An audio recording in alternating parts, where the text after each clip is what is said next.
Hello, welcome back to AEL Season 1 Reloaded Playday number 2. I'm Alias, being joined by Chief, and in spite of some unfortunate circumstances with that first game, we are back, and this one is actually going to be on the stream, which makes me very excited personally. Woo!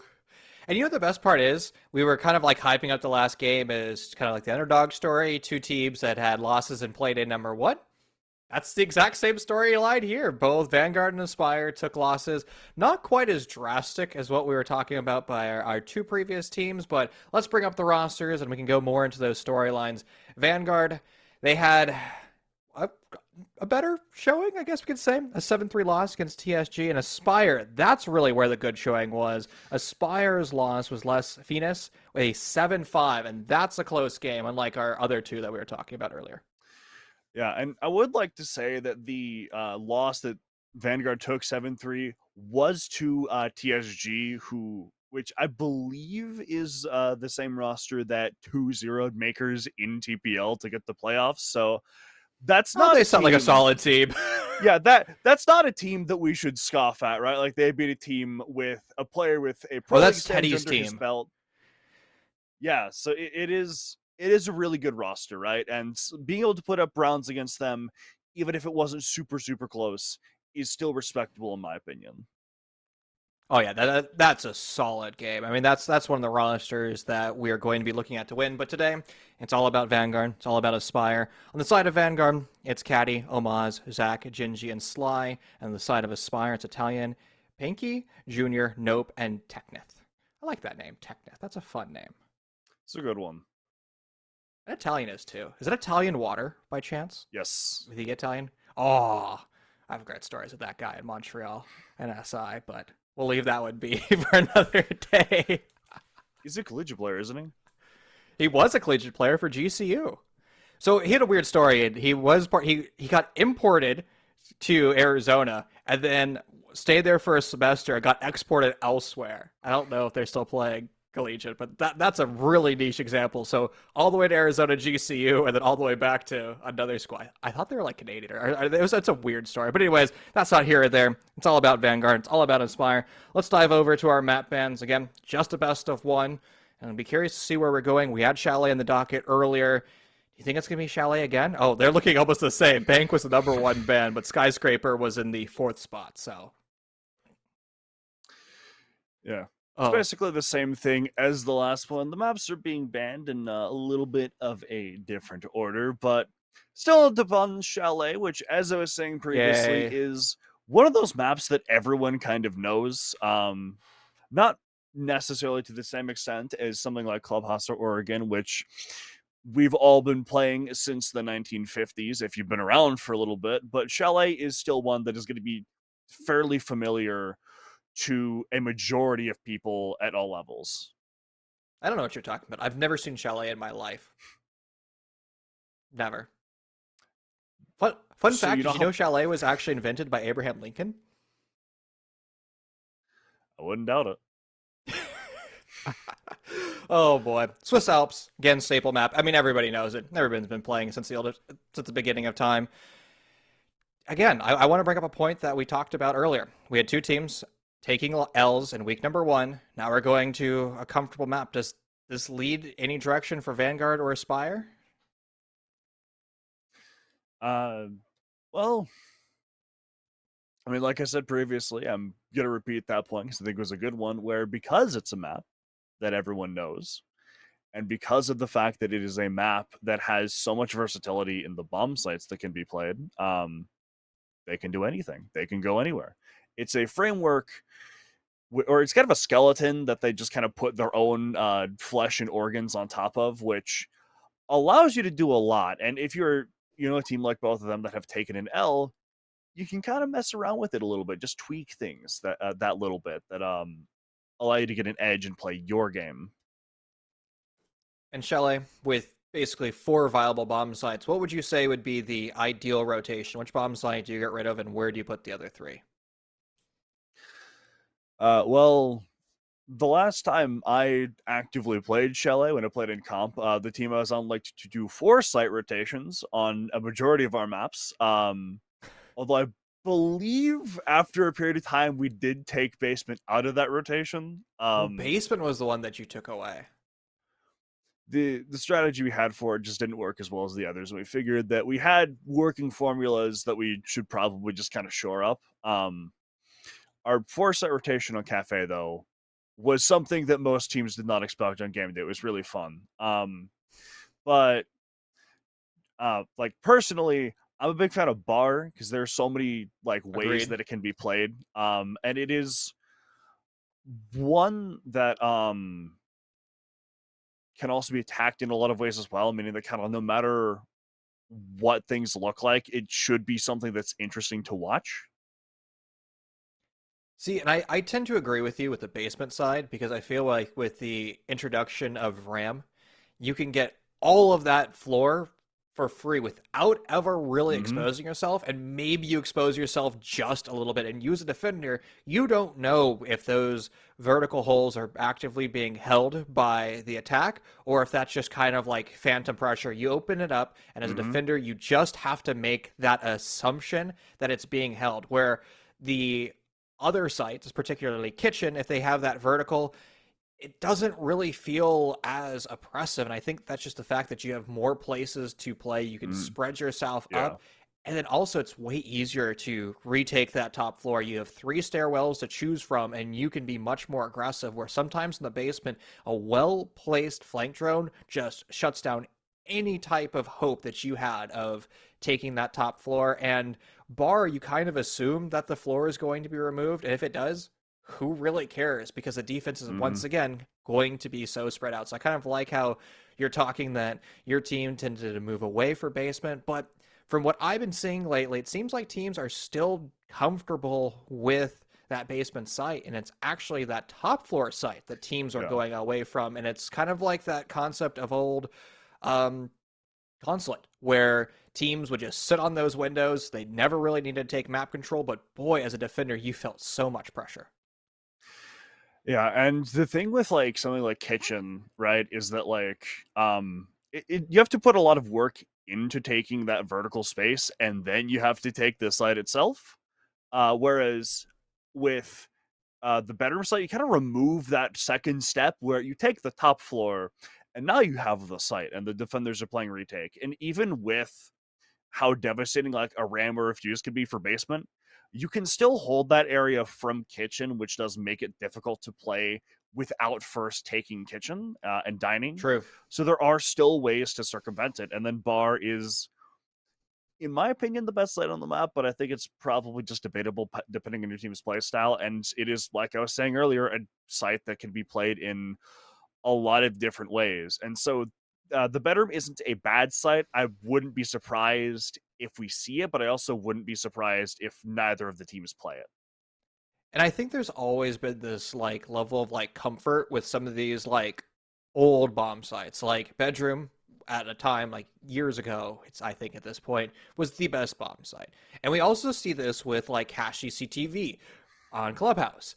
Used to be one of the best bomb sites. It starts to fall away, but teams are just always just so comfortable with that site that they tend to gravitate towards it, even though it's not the best. And like on club, nobody really wants to go to Bar, and I don't think enough teams has really experimented. And same thing with the split bomb site and console. Not enough teams, at least on the new iteration, have really taken the due diligence to be able to theory craft and come up with a unique way of holding that bomb site. Um, so one more question I have for you. We were talking about in our run of show for our last series, we're talking about operator changes. What about changes to Fenrir? Do you think that's going to be impactful? Um, it's been a minute since I've looked at the patch notes, so I don't super recall what those were, but I remember it being things like just like being able to shoot the gadgets before they're open. Yeah, and he lost one, and then now you only have 2 keys. But, my friend, I have some great news for you. Our players are ready. Let's dive into the map. The best of one on Chalet Let's begins. go. Aspyre, Vanguard, finally underway. We finally get to see this operator ban. I'm excited. So we're talking about Chalet, the map of being, I don't want to use stale, but a default map. You called it Grandma's House, a map that teams are very comfortable with. And do you think that means that our operator bans are going to be something comfortable like everybody seems to want to remove the Monty. I wouldn't be surprised to see a Monty. I'm fairly certain we're going to see a Dokkaebi or a Ying, as I was about to mention before she was banned. Is Ying is phenomenal execute utility. You throw those Candelas in, you throw the smokes in. A majority of operators are going to be very blind once Yes. those hit. And even if you have a Warden, that's still a Warden versus everyone on the attack, right? And then the Whoa. Brava, maybe one that seems a little bit out of left field, but just I would say the default cams on this map are kind of enough to justify this ban, as you can just with one drone, you can take control of enough cams to watch every staircase and just kind of lock the defenders in the basement without you knowing about it or without them knowing about it. And it also gives you the opportunity of flexing on to more fun defenders, if you will. You can bring out the Thorn, you can bring out the Capcan, you can put your gadgets in places, and you don't have to fear about them now being stolen. Sure, they can still be shot away, but that just gives you a little bit extra comfort to roam around the map, and now you don't have to look for your own Capcan traps being reverse Uno card against you. Yep. And look at that last ban. I love the Fenrir ban. Sure, they've been nerfed just a little bit, but boy, when you get near side, is it terrifying. Absolutely do agree. And the thing with Fenrir as well is that a lot of teams who don't know how to hold gaps will kind of crutch on that Fenrir because you can just plug the hole with the Fenrir mine. Whereas without him, if there's an opportunity to just jump in a window or walk down a hallway, you can do it while knowing that there's no Fenrir there. So it makes finding and exploiting gaps significantly easier. Well, hopefully drones are another aspect of the attack that can mitigate some of that risk. Finding those gaps is going to be more difficult to do so with the mute in play. No Mozzies, so no double denial of information, but it's still going to be an obstacle that Vanguard's going to have to overcome as they execute downstairs into the basement. But what I find interesting is Aspyre has elected only to bring the mute, no Cade, no bandit. So those walls are going to be pretty much opened instantly. You're bringing out an ace, and you're bringing out the Thatcher that was now switched to Dokkaebi, and I think that's the right read from Vanguard, because now you've basically guaranteed that all the walls are going to be open up. As soon as you take vertical, you now have the option of removing those mute jammers and having a pretty easy line into sight. See a bit of early aggression there from the Melusi that Italian Water is playing. It doesn't net anything, but it does still kind of show Vanguard that Aspire's not here to mess around, right? They want to be the ones in control, and even if those kills aren't necessarily happening, still just force them to watch out for the aggression. You see the main wall get opened up as well. Not something we see teams push all the time, but even if you don't push it, just having that wall open makes that side of the site really scary for the defense. You know, it's what we were talking about with that vertical pressure, right? It's that phantom pressure that you have. If you have that wall open or if you have the ceiling open, the defense is going to have to honor you. Is that a run out from tunnel? Yes, it is. That's nasty. With the SMG-11 even, on a 3-arm. Yeah, recently nerfed, too. That's disgusting, and that's a huge pick as well. That's your Dokkaebi dead, which means the one remaining phone call that they had is no more, so Vanguard's going to have to fly in blind other than those drones. Interesting that the connector hatch not reinforced, a single Selma sent, and that's good news for Vanguards. They elected not to bring any flat place breaching charges, so the vertical's not going to be an option. You're really only having the Selmas to help you. Gingy gets the first pick for his team, taking out that Warden. Something I should mention, though, is that there are only 3 drones left for Vanguard, and there is still a decent bit of control they need, because they do need to take Kitchen if they do want to attack the other side of the map, and even after they take that, you still have to take the site itself. And they don't necessarily know where all these players are. We're going to see Donut get a pick onto Tanner, though, as we see Nope look to get one. Oh, no! I love the play from Aspyre here. Still lurking on that middle floor, causing as much chaos as possible. They do have the man disadvantage, so at a certain point, Aspyre is going to have to fall back to the bomb site, because if Vanguard continues to raid, the pressure from the defense is offside. They can start to hit that site. Another player falls, Italian Water dead, and things not looking good for Aspyre. It's all on Nope. in a 1v4, and as that bomb goes down, they have a temporary 1v3. They might be able to find a kill here and there. A DB, okay, that's a step in the right direction, but so many gun barrels looking over towards the hallway. It's an impossible challenge for them to make, and then Aspyre ends up dropping that first round.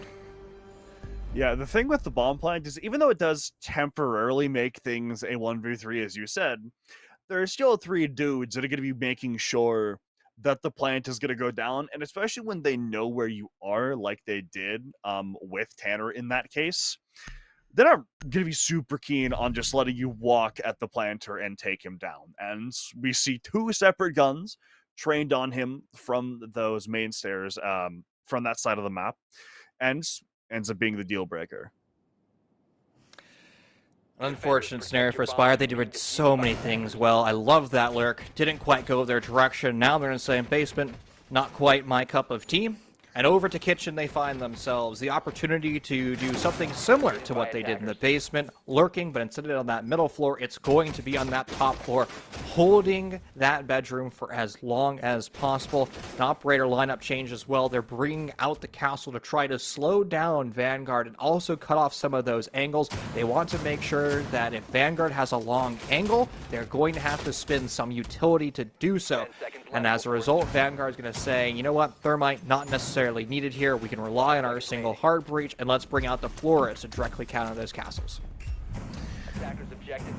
Yeah, so because there are less kind of walls that are critical to getting into the site for kitchen, it's mainly going to be the wall into office and the wall into dining that they want to get open. They can just take the ace as the lone hard breach and bring a Flores to clear a lot more utility, right? Any shields that you have, any castle barricades that you have, even any walls that you want to stay in place can all be taken care of by that Flores. So interesting from Aspyre. Did you notice that there is 1 reinforcement still unused? Do you think they're pocketing that, or are they going to place that somewhere else? There are some teams that will, or there are sometimes strategies where you'll leave up a reinforcement because there's nowhere really good to put it, or maybe you just don't have time with the setup that you have to put another one down, which it's hard to say without kind of being, in the system with them. But I'd imagine it is something along those lines. As we do see some quick progress being made, along with the kill for Gingy, as he takes down Technit. That's 1 domino falling on the top floor. Wasn't Technith also the opening death? No, pardon me, it was Vanguard that suffered the opening death. Homage was dead first. Unfortunate, though, for Aspyre. Some of their hold upstairs now dealt with, but there's still 2 more players from Aspyre lurking up there that Vanguard's going to have to negotiate. And they're also going to have to move the players playing behind those mirror windows. Those power positions are going to be so strong. You do have the necessary utility to deal with that. You have the Flores, since they're placed on soft walls. You also have the Selma charges of Ace that you can use, but that precious hard breach utility has to be used wisely because you still have to open up that wall below into kitchen. That's going to be one of your primary ways to hit that site. The thing about this site is that, well, you don't necessarily need top floor, but Donut dies for it regardless, as he gets taken out by Panic sitting inside a bathroom. More players are looking to make moves on the top floor here, so Homage certainly does, but Nope gets one right back. So, what does Vanguard do? Do they continue to fight this top floor, or do they say, 2 players of Aspyre is too big of a roadblock to hit? Maybe we should just go directly into sight. And the only player on that middle floor, that's going to be the Echo, and they're not necessarily near the site. So if Vanguard drones this out, and they have 4 drones to use, they might say, hey, site is free. There might be some vertical holes to deal with, but if you use a smoke grenade well, you might be able to counter that. We're about to enter into that red time, 20 seconds left, and Vanguard, they're going to have to go with an adrenal surge going out. That's going to be the call for Vanguard to start to push this site. Echo realizes that time is not on the side of the attackers. They're set up behind the mirror window to start to deal with it, but they're afraid that the flank be coming through. Well read, but no Echo drones available, which means that bomb could go down for free if the vertical doesn't deal with it. Finally, the rotation, that secondary shotgun able to deal with it. Only a few seconds left there. Aspyre is able to win that round, but boy, was that too close for comfort. Yeah, so in that round when I said that you don't necessarily need top floor, a better explanation to that would be office is kind of the primary thing you need control over, because if you're going to plant on the dining table like we saw them try to do, you're going to counter that from the vert inside of office. And if you can just maintain that control, then the defenders can't just get in there and deny the vertical play. And that is something you'll see a lot of teams do, is just take that little bit, because you don't need to be in office directly to have control over it. You can have like someone sitting outside of it, which we'll often see an Osa do. But it looked like they were going to do that because they had the Finka sitting up on top floor, but then he rotates down, which allows Panic to rotate into office and get that pick on the vert. And I think that was the time aspect of Vanguard. They realized that they only had 20 seconds left, and they had to make a decision on the fly. Are we going to push the bomb site with all of us, or are we going to hold somebody upstairs to prevent the vertical? And I think the decision and why they made it was they saw that there were no vertical holes. So they elected to take the 1v3 on the bomb site itself, flanking in through those windows, and just take site directly there. They realized that the Echo was going to be a really powerful operator in the dying seconds of that round, but they just did not expect that secondary shotgun to be used, and that was a very close round. I mean, Vanguard could have won that. It could have gone either way. Upstairs we go. We were talking about how both of us are big stands of that other middle floor bomb site of bar, and it seems like Aspyre, they're not quite as comfortable on bar, so they're going to elect to go to what used to be one of the best sites, upstairs to the bedroom. I mean, like I said before, there are no real bad sites on this map. It all just depends on what your team prefers. We do see Vanguard making quick work of getting into library here as they very quickly open up this mezzanine wall. Wow. And have to start walking in, but still getting shot at by the shield outside of piano, which is going to put a ton of pressure on the attack before they dismantle it. That's a vile angle, by the way. I mean, you have literally a pixel. I mean, that is just disgusting. A grenade is going to be sent downrange to deal with that shield, and it lands just a little bit short. And Adrenal Surge to deal with the damage that Vanguard suffered on that cross rotation in front of that deployable shield. I like what Vanguard's doing here. They have that middle floor to prevent any type of rotation, so you bring out the track stingers, you put it in that high traffic area to prevent Aspyre from retaking. Nitro cells could be a big factor, only one of them brought out. That's going to be on Tanner the Mira. So if they end up rotating from below, like they are, they could use that nitro cell. And Vanguard does not seem to know that there's a nitro cell there. They also have Nope, the Warden above, run out. Nobody's there except for their Claymore, and Nope's going to be this first death, and that's going to be a camera also that Genji the Dokubi can pick up. You see a run out from the castle to try to bring something back, but the Finka also watches for his return, but he hits the tap anyways. With a beautiful pre-aim, and he gets the next one as well. Bringing things back for his team before he himself is felled. Finally, Castle is silent. I mean, disgusting and vile one-taps there. Spire now in the 1v3 because of that. Long-range angles being held by their dock. And that might be the exact place to be to prevent that plant. Once you bring in Tanner's Nitrocell back into this equation, it brings in a perfect position. Genji's phone is ringing. They could hear that, but apparently the attackers of Vanguard did not want to make that call. They didn't want to deal with that. So now, Vanguard. In a 1v3, 3 defenders defined, and one of them below. Nitrocell sent, doesn't quite find its mark, and oh, poor Zach. So many different angles to look. They don't really know where this pressure is coming from. They had the diffuser, so that's kind of nice for them, but time is not on their side. Electing to relocate to the piano, but they have to make a decision here. They don't have the ability just to continue to clear corners, and, well, that's the result of bad time management. Another round in a row for Aspyre. First off, a clutch. This one a little bit more convincing as they're managing to stall Vanguard and then pick up the pieces once they stop moving. Now, though, they have to go back down to that bottom floor site, that basement site, that Vanguard won in the first round and make the necessary adaptations to win. So, basement. What changes do they need to make? Because we saw that it almost went in their direction. Actually, all these rounds have been so close, but what changes should Aspyre make? Attackers need to locate and defuse as many bombs as they can. Well, quite honestly, I think it's as simple as staying up, right? Like, we do see them play the Lurk there on the top floor, which we both did like, but a lot of, I think, the thing that needs to happen here is they need to be better at kind of staying up as the round goes on, right? Because they successfully kind of dismantled the information game that Vanguard had. They only had 3 drones going into the final minute, and they 10 seconds should remaining. take advantage of that. And going into this round, right, 5 they've seconds been left doing before better insertion. at kind of figuring out what Vanguard wants to do and kind of finding those Attackers are moving out little to locate a bomb and holes defuse it. in the attack, finding those little things they can exploit.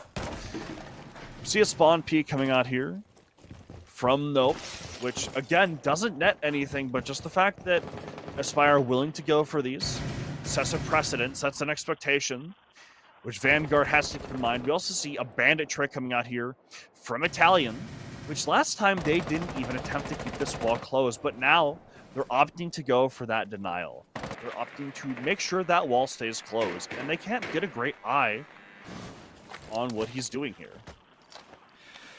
Thermite goes on the wall, but where's the help? There's that EMP, but Bandit should be there to deal with that thermite charge. And I didn't hear it get destroyed, but it looked like it was placed in the right direction. Drones go out to make that confirmation. At this point, does Vanguard make a full rotation? No, they don't necessarily need to. Thermite charge was destroyed. Since they do have the ace, maybe you just rotate the ace over to the tunnel, and you say, you know what, we're going to pressure tunnel, we can come back and maybe draw that bandit away from that main wall.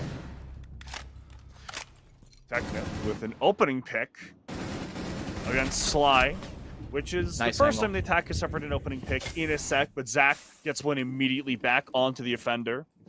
This Gingy sits outside of dining here. They know they want this control because they want to take these defenders out and make sure that they can't deny anything from this top floor, but the delay that those freezing canisters are going to get could be massive.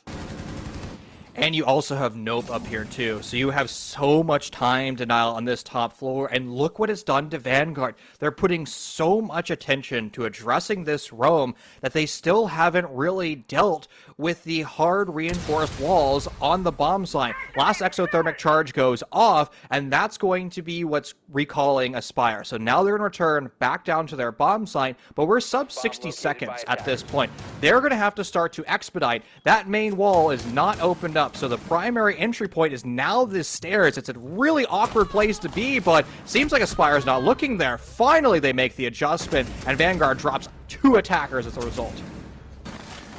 Almost gets a third, but runs out of ammo as this Vanguard find themselves in a 2v3 with just Gingy and Donut left last alive. As they start poking and prodding, finding anything they can, but Tanner gets another. What? It's all left up to Donut, but Italian cleans him up, taking that 1v1 and bringing Aspyre up 3-1 as they complete a flawless cycle. Ali, these round pacings are so bizarre. It feels like either team could have won all 4 of these rounds at this point. I mean, sure, Aspire's up 3-1, but Vanguard has been so close. And the thing is, Vanguard just seems to be doing such a good job of when their strategy blows up in their face, they're able just to win their gunfights when they need to.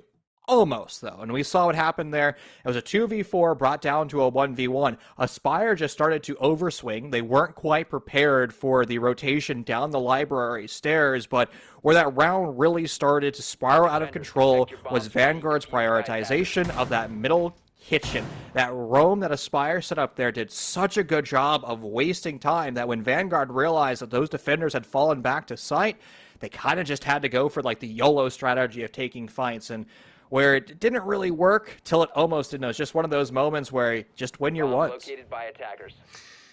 I think the thing with that round as well is that so we saw a Vanguard plant on that snowmobile side of the map, but I don't think that was the plan.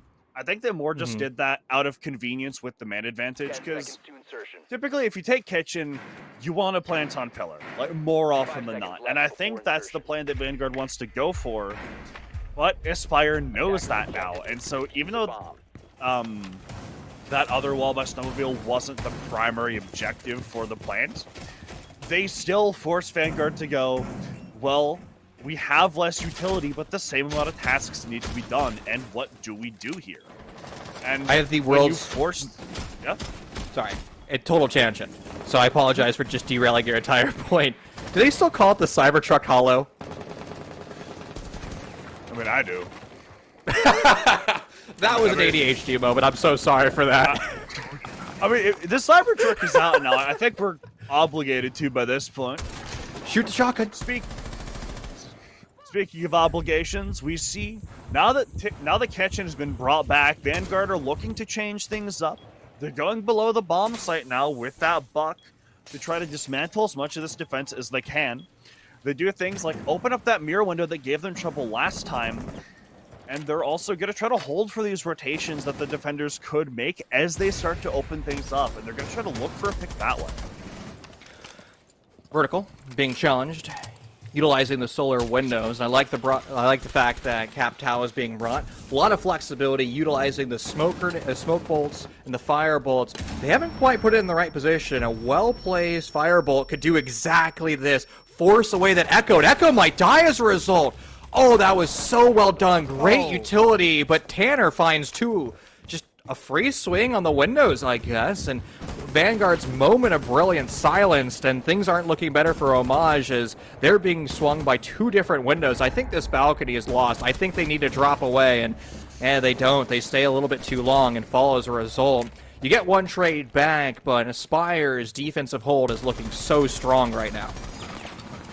They have the positions they want, and they managed to hold on to them in spite of the effort that Vanguard has been making. Now, we see from that vertical play that he got his kill on earlier, going out falls, leaving everything up to Zach as he tries to make his way up these west stairs. 3 players to find, vertical against them, and they found the vertical, but they also find a bullet to the face. Aspyre, another round 1 for them, and a strong defense. It started off rocky, the firebolt of Capital finding the opening kill, but from there, Aspyre just won gunfights. It's really what it came down to. Vanguard overexposed themselves on the window, 2 free kills there for Tanner, and then what does Vanguard have going for them? They have players pushing in through the basement. Sure, you got the skeleton key opening up the vertical holes, but it really didn't apply enough pressure to the bomb site to force those Aspyre defenders into different positions. So they stood fast, held their ground, and just took gunfights around those fixed positions, and Vanguard getting slammed one by one. Good news is, if you're a Vanguard fan, only one attacking round left for them before they make that swap to their defending stint, and that attack is going to be against the top floor bomb site, no bar being brought out by Aspyre. Something I would just kind of like to bring up about that last round briefly is something we often say is that like teams that are in a man advantage will be less aggressive and just kind of try to hold for the aggression from the team that's in the disadvantage, right? Because you know you don't want to throw away the advantage you have, but at the same time the other team has to get aggressive and start playing a little bit sloppier in order to take that advantage away. But instead, Aspyre knows that, well, Vanguard have to be risky now in order to get that man back. And so they say, screw it. When he tries to power us, we're just going to kill him. And that's how we see the Finka die on that balcony outside of Piano, because he has to stay there and take that fight. And they know that, and they force him to take that awkward fight with really 2 people at once. And so that coordination and adaptation has been working really well for Aspyre. So my big takeaway from them, the TLDR, is just get kills forehead. Bomb located by attackers. Yeah, get kills forehead. Coordination is cool. Hell, the same thing, really. What? Okay, good night. My bad. Don't peek, I guess. I mean, it's an Ash with an ACOG now. I mean, why are you swinging that, bro? All right, well, that happened. Aspyre loses their castle. And the grand thing of things, Ali, though, I don't think losing a castle is really that big of a deal. Their utility is most likely already placed to the maps. The only thing you're going to lose is the dumpster fire that is a UMP and their ACOG. So not all hope is lost. And since you got information of the pulse cardiac sensor, that's really where the asset's going to be. Ash's DBNO, and I think they dropped outside. I think they fell off the balcony. Could certainly be the case. I wouldn't necessarily be surprised. But you see this pulse hunted down with a lot of efficiency here, and we're probably going to see this Ashe get brought back up as well, which means Vanguard do have a solid man advantage to work with. But we have seen that Aspyre are capable of winning those ones when they're down and when they need to get things back. So as Vanguard do still have to play carefully, they're in the driver's seat. No wall denial to prevent those Selmas from detonating, and they've already done a decent amount of that. The one thing that Vanguard has not dealt with is that roam below. They've dealt with 2 players below, but there could still be somebody lurking down there. It seems like Italian Water is the man for the job. No Nitrocell there, but a 416 should be good enough for that. Another player of Aspyre falls. Nope, no longer available, and it's just 2 against 5. One player might be low, sure, and that might help Italian Water with their flank, but they're going to have to start to move quickly, and the same thing could be said for Vanguard. They have been known to have some very slow attacks. I like that they're droning, but they're not droning their flank. Italian finds one, and here comes the herd of Vanguard to deal with them. Well dressed there, and now it's just on 10. Forced to find 4, 1 low HP, the plant going down, but they don't quite have the line of sight. Flashes to deal with that, and somehow through the blindness, they're able to find that. Alrighty, they bring themselves back up, but since the bomb has been down, the hunting pack is there. Technith is not long for this world, and finally dropped a 4-2 split for Aspyre. Solid attempted flank there from Italian, but unfortunately not able to deal with everything, and really just good job there from Vanguard to not only get the picks but also maintain them when Aspyre tried to get them back. Right, like we've seen in this song and dance before, but it ends up working out in the end, and Vanguard get a second round for themselves. Although now going on to the attack for Aspyre, everything's going to look different now as both teams have to play a different game than they were before. And especially so far here in AEL, Chalet has an extreme defender play rate, or win rate. So far, 25 rounds have been played across all of Chalet, 18 of them being defense, and bringing it to a 72% defender win rate, and only 7 attack rounds have been won. I guess 9 now if you include Vanguards, but I don't know if I'm good enough to do math on the fly. Even with a finance degree, my 3 brain cells can't quite comprehend, but so far, the attacking win rate on Chalet, only 28%. So if you're a fan of Aspyre, it's not looking good for you, and especially when we start to incorporate the fact that Vanguard seems to be the team that's capable of winning their ones when things start to get sloppy. I mean, that's one of the things that a defending team can do really well and shut down an attack. If they play in very weird, awkward angles, all of a sudden they can catch you off guard. And I've got good news for you, my friend. Your favorite bomb site is being played. I'm sure that Technith and Co. will aspire to be better than their predecessors on this attacking half, but whether or not that will come to fruition is yet to be seen. We're going to see an Ashe go in basement here, most likely, which is going to be to get that stock wall open. But we still see a mute on the roam here, which Technith dismantles beautifully. Well, one of the primary roamers no longer available to Vanguard, and this gives Aspyre the opportunity to take all of this basement, and I think more importantly, use that Maverick Torch against a solid wall of stock. If you use that Maverick Torch and just draw one single line, that mirror window playing behind that deployable shield all of a sudden can't sit there comfortably. As Aspyre, you don't even need to put an attacker there to look there. As long as you draw that line, it basically just means you can't play there. Utility being sent down to try to deal with Genji, lurking in the corner, but I think the Capitao bolts have not only missed, but I think it hit Capitao as well. Yeah, so we see Genji here is just, I mean, he hasn't been dislodged at all. And even if they try to jump in a window to kill him, there are mirror windows and other utility and other people looking to prevent that from happening. Great play. We do see Zach get on this vertical play for top main, however, which does allow him to kill that Ashe and bring one back for his team. And they're still stalling this live replay as well. Aspyre just wants to take upstairs. They want to deal with library before they execute. They have a decent amount of time to do so, over 60 seconds, but they're going to have to start to work relatively quickly if they want to deal with that. And the longer this attack takes, the stronger Omai is going to get. The more pancakes are going to grow in their back pocket. Homage falls. That's another step in the right direction for Aspyre, but they still have a few more targets to find, and library is still not dealt with. This is their primary point of execution, and they can't quite do it.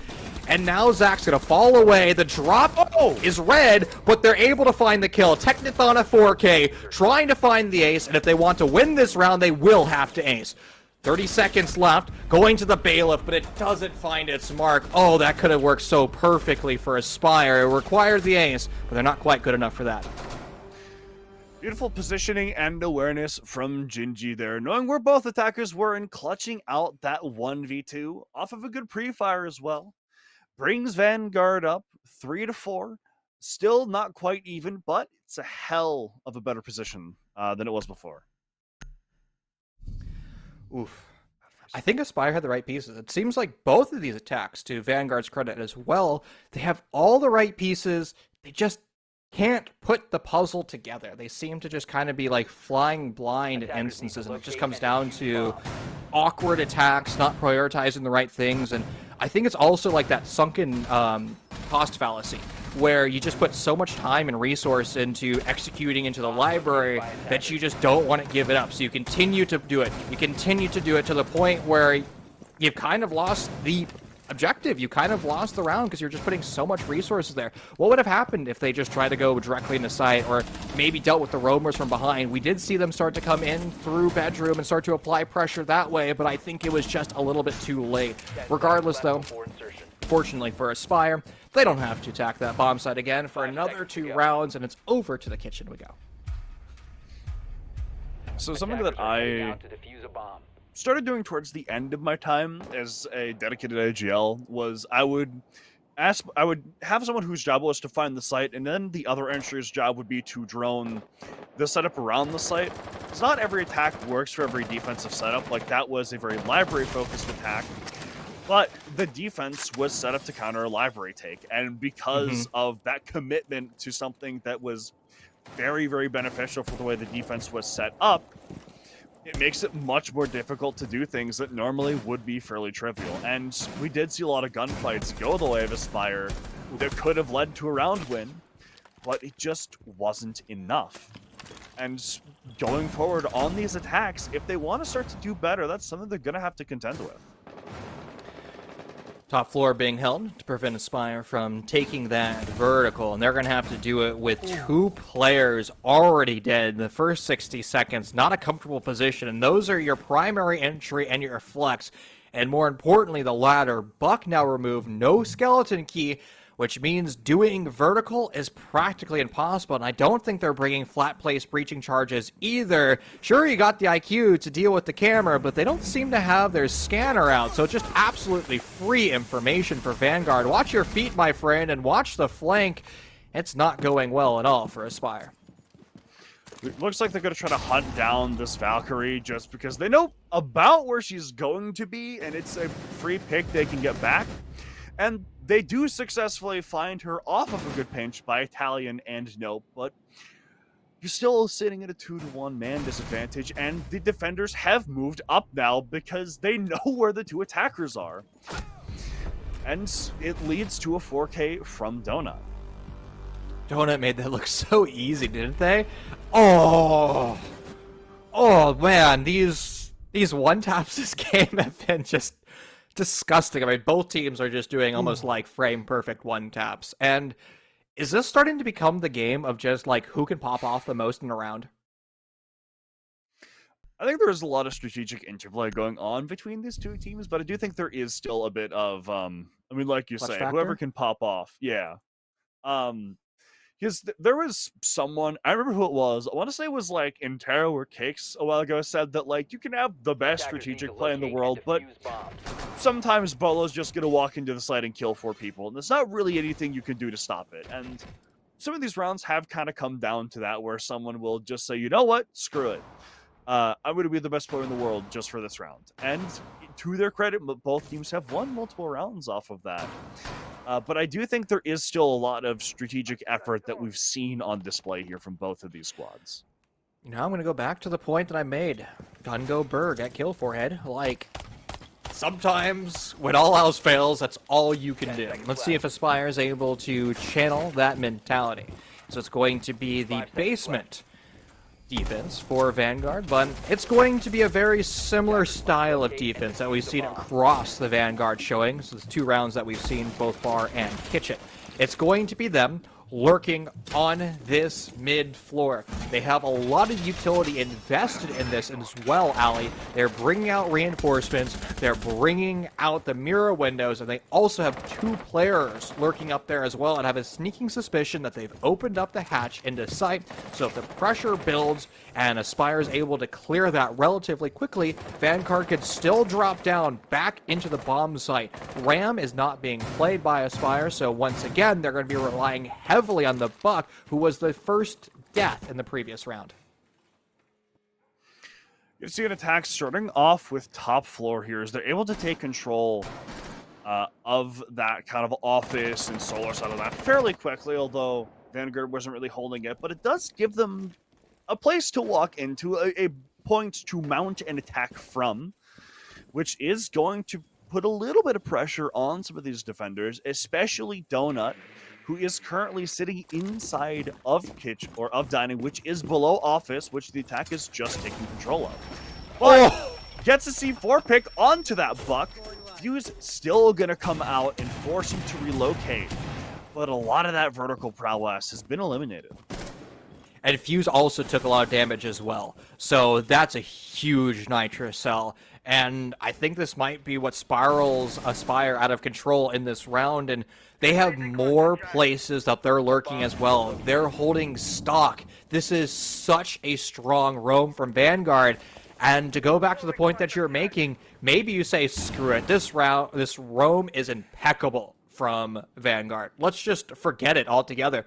Let's just execute on the site and try to prevent those roamers from coming back. And I like what they're doing with the Fuse. They're using it as a pseudo buck to remove parts of the floor. Not quite as precise as the skeleton key, but hey, it's the best you got right now. Something is better than nothing, as we see Donut look to get aggressive on this top floor again. And there's no one up here. They've said, we have the top floor. The defenders are all on the site. And he has the vertical hole from that Nitro cell that he used earlier, and he's going to get another pick off of it. And now the attack, and even more dire straits. We're going to see an engagement out by Boiler here, but they don't really have everything they want to get this attack going, and there's still a Mira on the loose they need to look out for. What do you do if you're Spy? You just have to hit your shots. You have to win. Here comes the lurk. Omajin from behind. Italian waterfalls, and it's an easy cleanup. A flawless round for Vanguard. They make the flawless rotation on their sights, and it just looks easy for Vanguard. Best news for Vanguard, they get to go back to bar, and I think this is a well-earned timeout. Aspyre needs to make changes to their attack. You're a former IGL. What would you do during this timeout? So for me, I mean, like I said before, right? Like when you attack something that is meant to counter the type of attack you do, which we've seen a couple times, I'm going to say, all right, find the site, but find what's around the site. What are they actually holding? Where are the bodies? Where are the walls? Where's the utility? And you can't cover everything in any defense. There's always a weak point. There's always something that's left open. And now my goal is, what is being left open? Where is the hole that we can poke our finger through to rip this whole thing open? And I think the hole is just Aspyre seems to be so focused on one particular attack that they just don't make the changes until it's too late. And I love the idea that you have drone out what the surrounding part of the bomb site looks like and then theory craft what your attack is. Because the last time that we saw Bar, it was basically them banging their foreheads against Library and just hoping that they can win their gunfights. That's just not going to be a good enough strat. You have to have something a little bit more dynamic, and maybe that means coming in from behind and applying pressure from multiple angles, but Aspyre, they need to change something, and they need to change it quickly. Back to Bar we go. Back to where all of the pain and misery started for Aspyre. Not an impossible task they have laid out in front of them, as they have seen how all of these defenses have looked 10 seconds remaining. that Vanguard have been running, but again, it's about finding that hole, 5 finding seconds that left. gap that they can leverage into round wins. And that, to me, is Attackers going to are be the moving biggest to thing defuse here. the bomb. So what does Aspyre do differently? It's not going to be any different in their operator lineup, except Lion now being brought out. I like what Vanguard was doing. They're bringing out Dokkaebi. It's interesting to see what the Aspyre is bringing out the Lion. I tend to favor Dokkaebi, especially against a roster that isn't running a mute. What Lion does well, though, is if you pin somebody in the corner, you make that Lion call, and if you see a red ping, that means they're moving out of that position. If you don't see a red ping, that means they're stuck in a fixed position. See Gingy kind of in the middle of no man's land right now. They're trying to clear him out, but so far, nothing's done it successfully. Tanner gets the first opening pick, taking out Donut, who's been lethal so far. But Library is still being held on to, and as our observer showed us, they still missed with those firebolts from Capital. And sure, if Gingy moves here, if he tries to run away, he's probably dead. But just the fact that he is existing in this area means that Aspyre has to worry about doing anything with games. And I think the problem was they need somebody else to burn utility. It can't be all just on Italian water. They're just doing the Lord's work there by themselves. You need to bring a set of flashbangs, or even a set of EMPs would be perfect. You can deal with the My Pancakes that way, but Aspyre just not addressing every part of the defense of Vanguard. And sure, you found a kill on the standout player of Vanguard, but you find another one. All right. Here's what we needed from Aspyre. We needed them to find the kills. They now have the man advantage, and they have lots of time to play with. It's a lot of powerful positions being held by the defense, but this certainly is a start. We're going to see Nope try to make his way over towards Blue here, and he is able to get some damage onto Zach, but that blue shield's still going to be a thorn in their side. And something they have to clear, which is going to require Attacker's utility. bomb diffuser has been dropped. If you have a couple Ash charges left, that's a way of dispatching that shield, but I think those Ash charges have been used elsewhere. Sly finds one. Now a 3-3 with 40 seconds left. Oh no, Sly finds our second. It was looking so good for Aspyre. They needed that trade, and they needed the follow-up trade as well. Into the 1v1. Lowish HP on Nope, but they know exactly where the Mira's playing.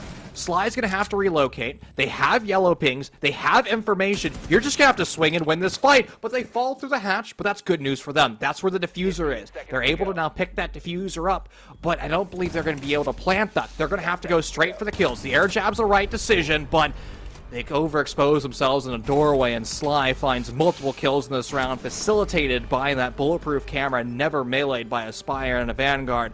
They're going to carry themselves so much closer to the match point. 2 rounds Aspyre now have to make up to bring themselves to overtime and have another chance at winning this game. Not an impossible task, but Vanguard have just looked lethal on that defense, even though they were down in man for a lot of that, even having to win a clutch to win that round. They just looked calm, they looked cool, they looked collected. They didn't let that pressure get to them. They said, we have the site. We have the utility that they have to push into now. They have to come to us. We play our shields, we play our spots, and we find the picks where we can. And they find the picks where they can. And that kind of ability to just say, you know, let's not panic, let's just, you know, lock in, as the kids like to say, and just win. Cool as a cucumber, Vanguard has been the entire series so far, and only one more round for them to close it out. Can Aspyre make the changes necessary, or are they going to find a second L in their column so far here in AEL? It's going to be Valkyrie making their return, and we saw how strong Valkyrie was earlier. The IQ's in play for Aspyre, like they did in the last few showings, but the thing is, when they bring out the IQ, they have not always been able to find those critically placed Valkyrie cameras, and why that matters even more, Ali, is when you start to put those Valkyrie cameras in combinations with pre-placed C4s pinged out, so I don't think it's going to find its mark like it did in previous rounds. Yeah, when you combine the utility like that, it kind of turns the whole game into the floor is lava with how much soft floor there is on Chalet, but like you said, it has been spotted out, so they're probably not going to fall for it. We do also see Tanner make his way in below, which is going to put some new kinds of pressure on us or on Vanguard that they haven't super had to deal with before. Nitro Cell goes out prematurely, so that utility is gone, but it has still had the effect of making Aspyre worried.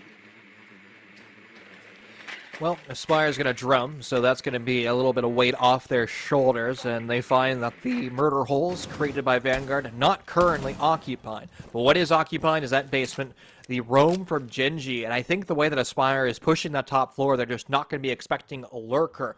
Oh, they might be. Nope has been recalled.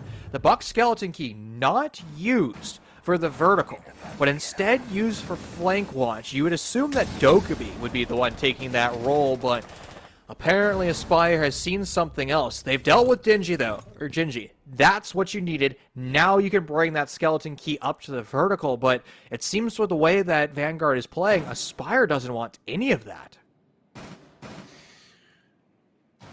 Certainly not the case, and Genji, pretty good play to get off of the board, but now he can just sit and play these Valkyrie cameras that he spread around the map for the last minute, and he can just feed his team information. And we saw how valuable those yellow pings were before.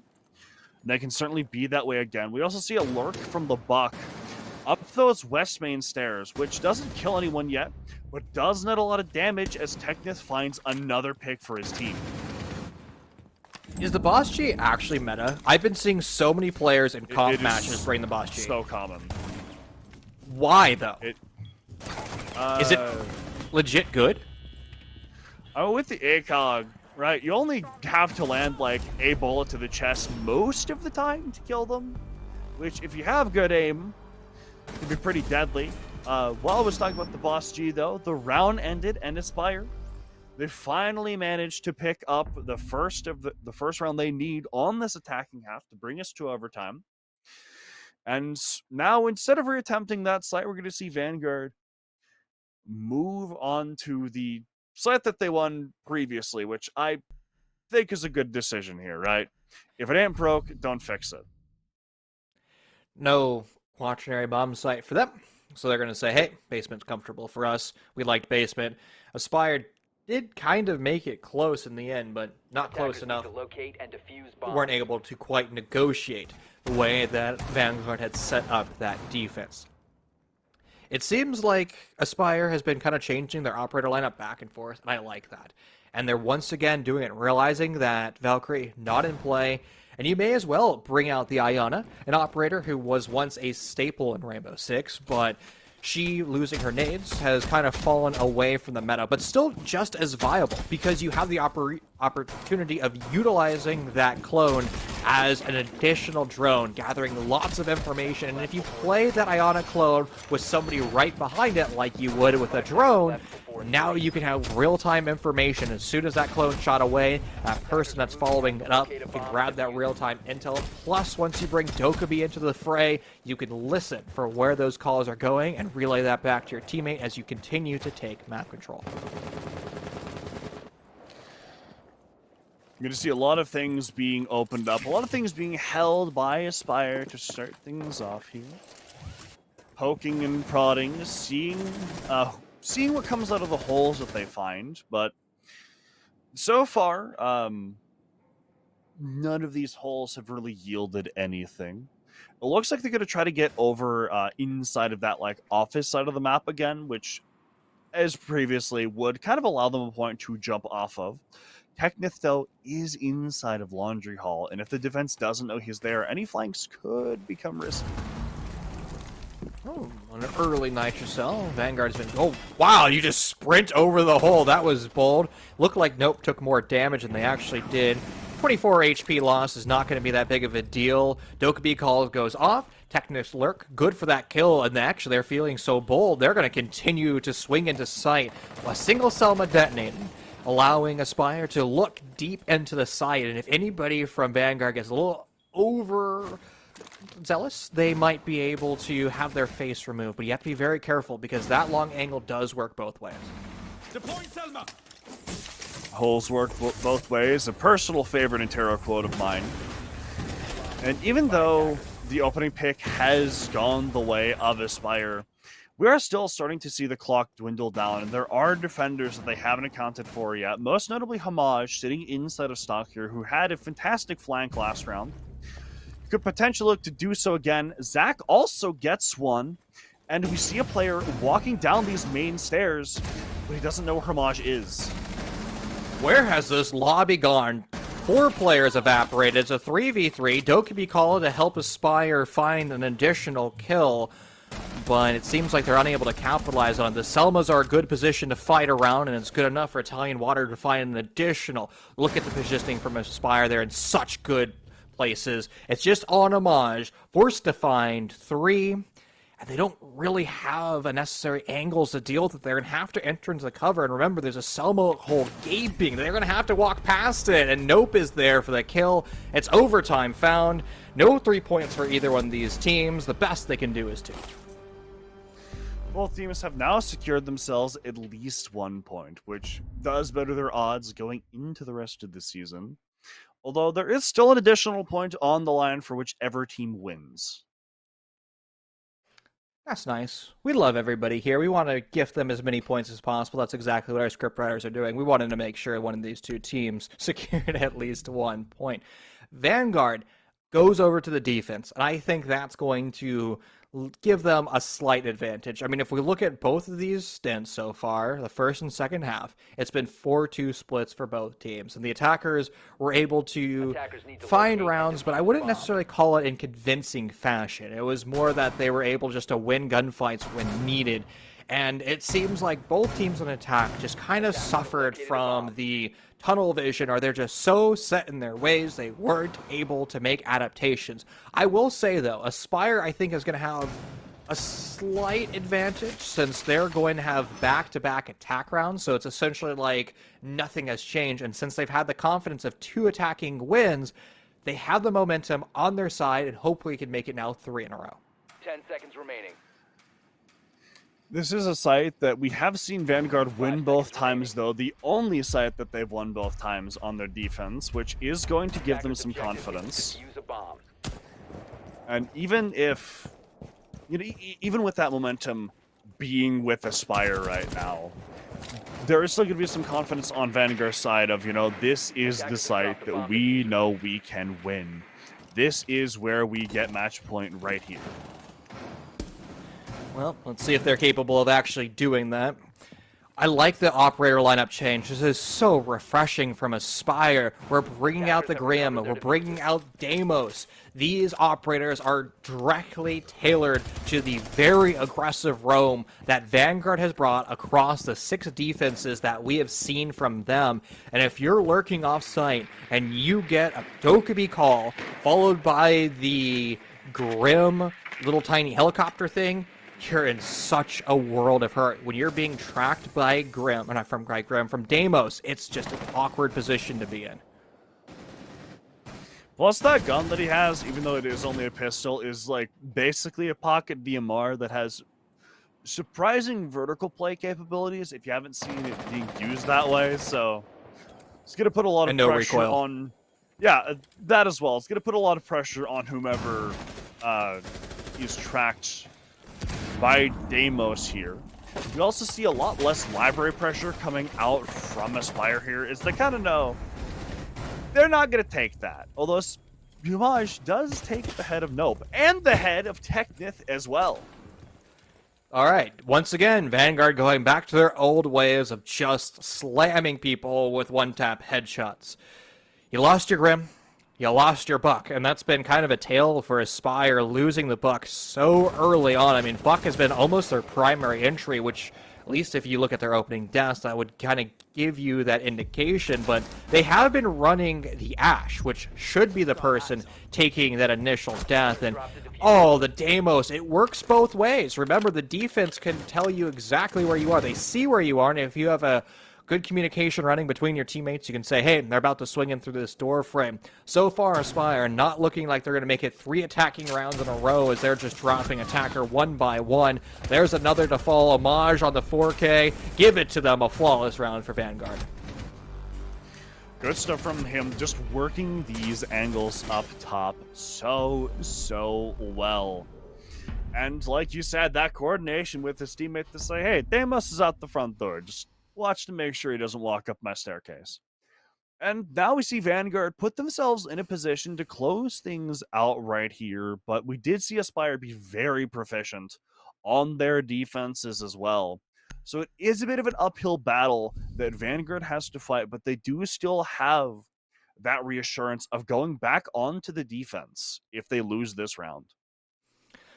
The ball is in Aspire's court, basically for both rounds. Backs against the wall for round 14 and 15. They're going to have to do something incredible here, and they're going to have to replicate that when they go back over to attack. But it's really, their job is to focus on one round at a time. It's all about round 14. You can't fantasize about round 15 until you conclude with a victory and round 14, and they're doing their darndest to get to there. Castle barricades being brought out. You have the mirror windows and the echo drones. So much utility to slow and gather information, so Aspyre should have tabs on everything that Vanguard's doing during this attack. 10 seconds left before insertion. Certainly there's a lot of information to deal with, and even though we didn't see it the last couple times, those echo cams really can be like actually scary in the dying seconds of the round, as they knock you off the plant, right? So if you're planting a 000 and you get echo drone like that, that's just the round. You've lost. And if he's able to stay alive in those last little bits and tuck these drones away in places where Vanguard won't find them, that's going to be scary to deal with, as he's one of those operators that grows more powerful the more time is wasted. And I love what they're doing with those cameras as well. They've put them in places that you might not expect. There is one wrinkle, though, that Vanguard has brought up. It's the fact that there is a mute in play, not a mute, an IQ in play, and they can see exactly where those echo drones are at all times. Even if you're not on that camera actively, IQ can still spot it. And I think the way that Aspyre has moved those drones, and I realize that IQ is in place, so you're going to have to be a little bit more calculating on where you put those echo drones. And while you mentioned that you like to have them out and they get more powerful, I wonder if this is a scenario where you pocket them, you put them back in your pocket so they don't get shot away, and then you bring it out in the dying seconds of the round. And we also have a new change in the attacking lineup, the debut of the Glass. Definitely is an interesting operator choice. Gonna allow them to get a bit freaky with how this post plant goes down. As if something is smoked off and you try to Stewie 2K it, then you're gonna have a fun time talking to your dentist about the missing teeth that are now not in your skull. Although there is still the clock that Vanguard has to be concerned about here. They still have to get their ducks in a row, and that does still require some time. There's a lot of opportunity to smoke criminal as well. 3 sets of smoke grenades, which means 6 total. That is a lot of utility, and you can basically cut off every line of sight. I wouldn't peek that, bro. That's a Glass holding that very long angle. A bold fight to take for Teknith, and if they win that, that's kind of the primary operator in this attack removed. Gingy falls, and that means you no longer have an IQ, so those echo drones have just gotten so powerful. There goes the smoke grenades, and here comes the power of the Glass. You can spot anybody who moves out of cover. There goes one down. I think that bomb's going to be good because the echo drone can't find its mark into the post plant. Aspyre is now going to have to leave these hard-held positions, and they have the man disadvantage as well. Sure, they still have the vertical, which is opened up by the exothermic charge, but they have no idea where Vanguard has gone. Another player falls, things get more and more difficult for Aspyre. They're going to have to now be very proactive. They have to take these gunfights now. The diffuser is set up in no man's land. Aspyre so far away from each other. Homage falls, but still 3 more to find. You have line of sight onto that diffuser, but you don't know where they're playing. And this is going to be, I think, over. You have to get on the diffuser now. No time left. And that's going to be Vanguard winning this round. It's just bonus kills at this point, but they don't matter. Vanguard takes the round in the map. Good stuff from Vanguard there. Again, even with that man disadvantage, they're just cool, calm, and collected. They don't let it get to them. They don't let themselves falter. And they just make sure that they do their jobs and they play off of each other and hold the necessary things, and it ends up working out in the end.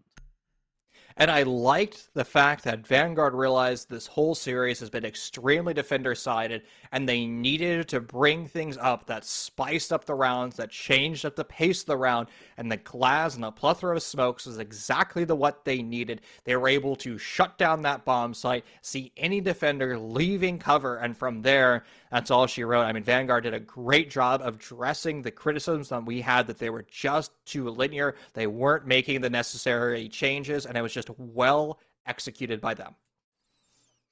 Good stuff from both teams, obviously. Taking it to overtime, no easy feat. Even if they didn't win a round in overtime, Aspyre getting themselves there, they still do get a point, right? So it's not all lost at the end of the day. There is something that benefits them in the standings from this game. But that being said, that is all for us tonight. We will be back again, I believe, Monday with 2 more games. So make sure that you're prepared for those.